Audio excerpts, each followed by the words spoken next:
can you take breaks at play parties? This is Reed Mahalko from readaboutsex.com, and I'm Kathy Bartoli from theintimacydojo.com. And is it, like, do you have to be in there the whole time, and, like, can you give yourself a break? What does that mean? Oh, whatever's happening. Sounds penetrative. Oh, no, so bad. Sorry, guys, there was no pun warning for that. Yeah, pun warning. Warning. So, like, I've seen people that are so excited they don't want to take breaks. Mm-hmm. I know that for my play parties, I try to have a quiet area, an area that's non-sexual, that people can go if they don't want to be in the midst of a party, okay. and they can just kind of recoup. And I know for some people that have anxiety or some mental challenges, that's a really useful thing to have. Mm-hmm. But what do you think? I mean, taking breaks, I think the question is, how can you better take care of yourself mm-hmm. and support others in taking care of themselves? Yeah. So whether that's a break, like some people, they need to be on the dance floor the whole night. Yeah. Because they just had a shitty week and they just need to sweat it out. They need to dance it out. And again, like you said in another video, like at play parties, playing with other people sexually requires their consent. Yes. So it's not like you're dragging people out onto the dance floor to have them dance with you. Yes. So it would seem normal that break taking just happens at a play party, because a break means you're not playing with somebody or playing with yourself. Mm-hmm.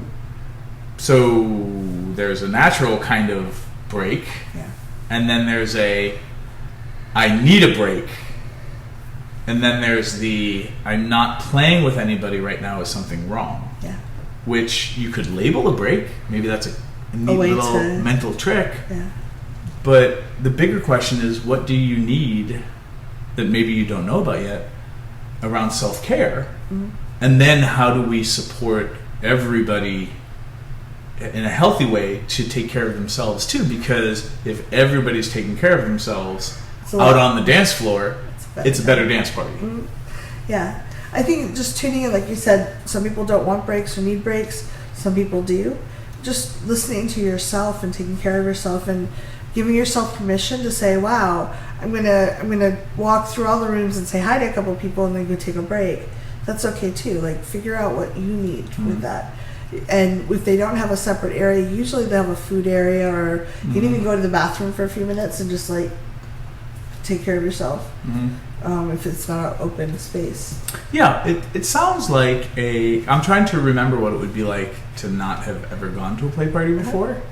At this stage of my life, having gone to many, having run many, I think what the delicious problem of being somebody who's experienced something many times is that we forget, and I'm saying we because maybe you are in this position too, or maybe you will be one day, like we forget what it's like the first time. So yeah, I remember being really overwhelmed and not having a clue like what even to watch and what to do, and I was lucky. I think one of the first ones that you were there and you kind of like orientated me, and I was like, oh, okay, that really helped. But it is kind of overwhelming for someone who isn't familiar with them. So the idea of, if you're a go-getter and you're starting hiking for the first time and you are gonna hike that mountain in this amount of time, versus somebody who, it's not so much goal-oriented as it is enjoying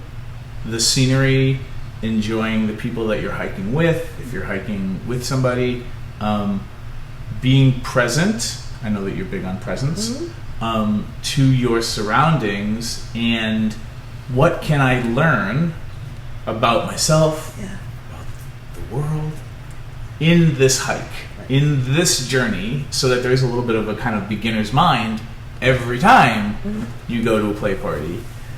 And in that sense, maybe the answer is, when do I need to pause, or when do I need to slow down, or when do I need to not be overachieving? And maybe some days I need to be overachieving. Like, let's see if today I can break my record on the hike, which is fun, but if that's the only setting you have ever, You're not enjoying the hike necessarily. you know, and then have you in trying to break your record every time, are you even asking yourself the question about self-care? Yeah. So for me, play parties have been really interesting. Like, I learned so much about myself and my fears and my jealousies and my hopes, and great ideas like, oh, I didn't even know that was possible. So it's been really helpful for me, releasing shame, overcoming old trauma, and getting over a lot of my shyness and fears around people. So yeah, I encourage people to take a break whenever they need, and just be with the rules of that event. There you go. Please leave comments and questions below. We'd love to hear them.